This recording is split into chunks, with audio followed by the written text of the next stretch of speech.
नमस्कार। क्या बीएड की योग्यता भूतपूर्व सैनिक के बराबर होगी? सबसे बड़ा सवाल यही है। जब से राजस्थान सरकार के शिक्षा मंत्री जी का बयान आया है कि हम भूतपूर्व सैनिक को बीएड का डिग्री का दर्जा दिया जाएगा, उनको मेरिट और आरक्षण नियमों के प्रावधान के अनुसार हम डायरेक्ट उनको नौकरी में ले लेंगे।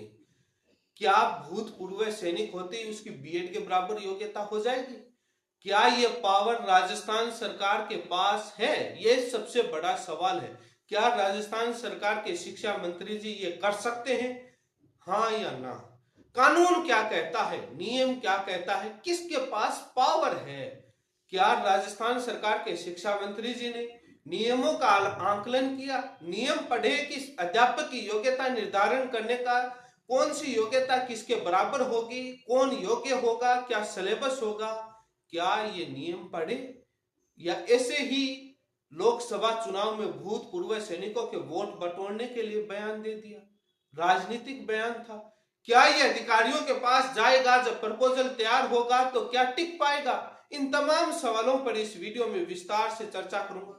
यदि आप मेरे चैनल पर पहली बार जुड़े हैं तो चैनल को सब्सक्राइब करें ताकि लेटेस्ट जानकारी आपको मिलती रहे।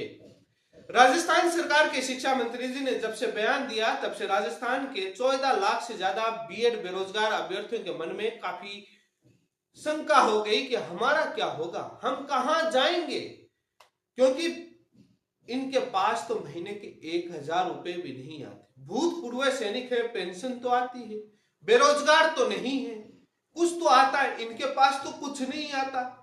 लेकिन सबसे बड़ा सवाल है कि यदि बीएड के बराबर दर्जा दे दिया जाएगा भूतपूर्व सैनिक को, तो फंडामेंटल राइट आर्टिकल 21A का क्या होगा, जिसमें क्वालिटी एजुकेशन की बात की गई। आरटीए एक्ट 2009 का वायलेशन नहीं होगा? तो ये तमाम सवाल हैं। मंत्री जी ने बयान दे दिया। मुझे नहीं लगता कि मंत्री जी ने कुछ नियमों को पढ़कर आंकलन करके बयान दिया।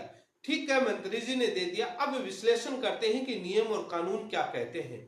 सबसे बड़ा सवाल यह है कि अध्यापक की योग्यता निर्धारण करने का पावर किसके पास है? कौन सा कोर्स किसके बराबर होगा, उसका सिलेबस क्या होगा, उसके नॉर्म्स क्या होंगे, उसके स्टैंडर्ड कौन क्या होगा, कौन सी कॉलेज करवाएगी, कौन मान्यता देगा, ये किसके पास पावर है? यहीं से पूरे सवाल आपको जवाब मिल जाएंगे कि राजस्थान सरकार के मंत्री जी का बयान की वैल्यू कितनी है जो उन्होंने दिया है। अक्सर कहीं पर होता है कि सरकारें तानाशाही करती हैं, कुछ अपने नियम बना देती हैं, बाद में कोर्ट में जाती हैं, भर्तियां सालों साल अटक जाती हैं, वहां से बाद में रद्द भी होता है। लेकिन आपने इसी बीच में जो भी बीएड की है उन्होंने एक नाम तो सुना होगा जो मेरे चैनल पर जुड़े हैं, एनसीटीई, जिसका नाम है राष्ट्रीय अध्यापक शिक्षा परिषद, दिल्ली में है। ये पूरे भारत के अंदर कक्षा 1 से कक्षा 8 तक के पढ़ाने वाले अध्यापकों की योग्यता का निर्धारण करती है, जिसका नाम है नेशनल एजुकेशन टीचर काउंसिल करके कुछ ऐसे है। ये राष्ट्रीय अध्यापक शिक्षा परिषद के पास पावर दिया हुआ है। इसको पावर दिया गया है आरटी एक्ट 2009 के तहत, सेक्शन 23 के तहत पावर दिया गया है। साफ मतलब इतना है कि आरटी एक्ट 2009 के तहत पावर दिया गया, एनसीटी बनाएगी। एनसीटी के पास पूरा पावर है कि किस अध्यापक की क्या योग्यता होगी, क्या नहीं होगी। ये पूरा पावर एनसीटी के पास है।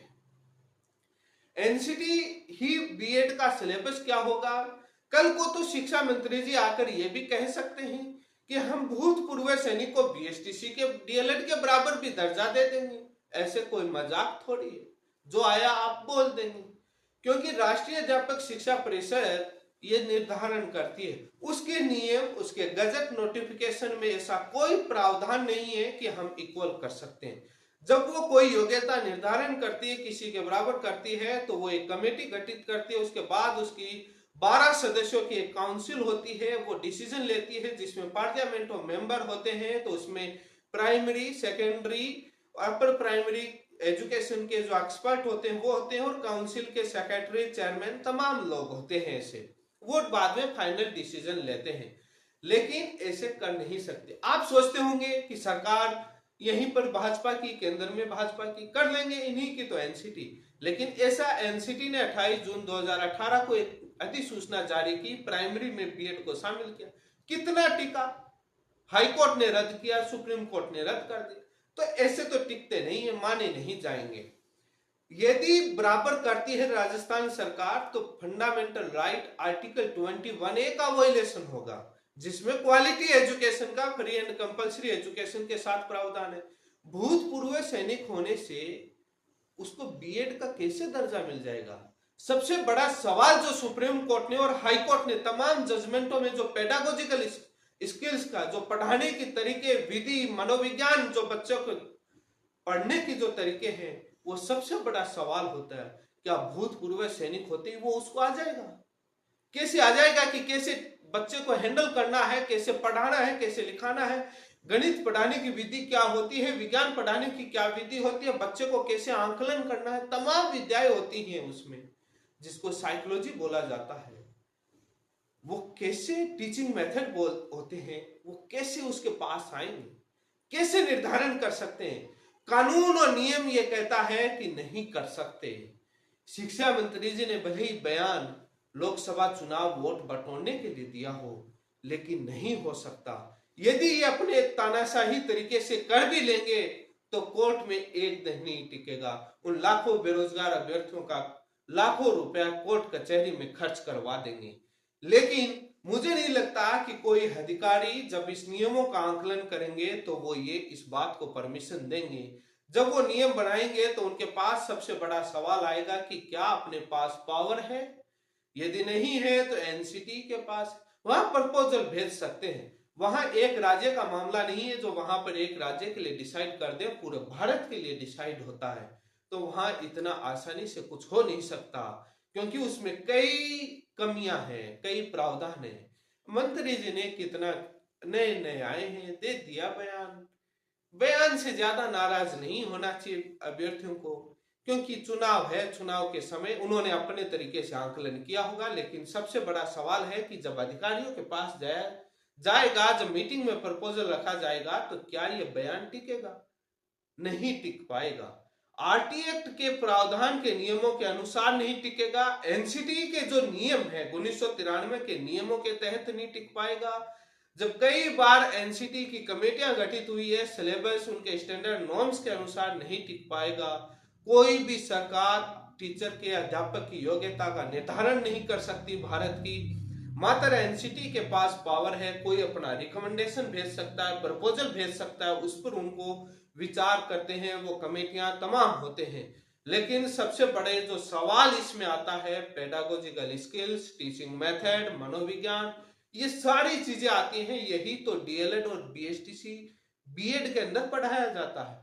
ऐसे तो कोई भी कुछ भी किसी के बराबर कर सकते हैं। भूतपूर्व सैनिकों को आज बराबर कर रहे हैं, कल किसी भूतपूर्व को किसी के बराबर कर देंगे, कल किसी भी डिग्री को किसी के बराबर कर देंगे। ऐसा नहीं होता है।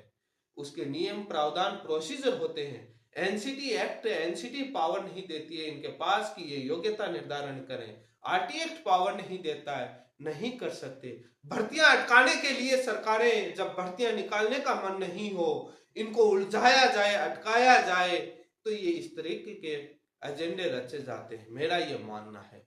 हालांकि देखते हैं सरकार इस प्रपोजल पर आगे तक कहां बढ़ते हैं। लेकिन जो मीडिया में जो खबर आई है, अखबार में, उसमें भी यही कहना है कि अधिकारी मना ही कर रहे हैं कि ऐसे नहीं कर सकते, नहीं कर सकते। आप बिल्कुल भी घबराए नहीं। इसी के साथ आप सभी का बहुत बहुत धन्यवाद।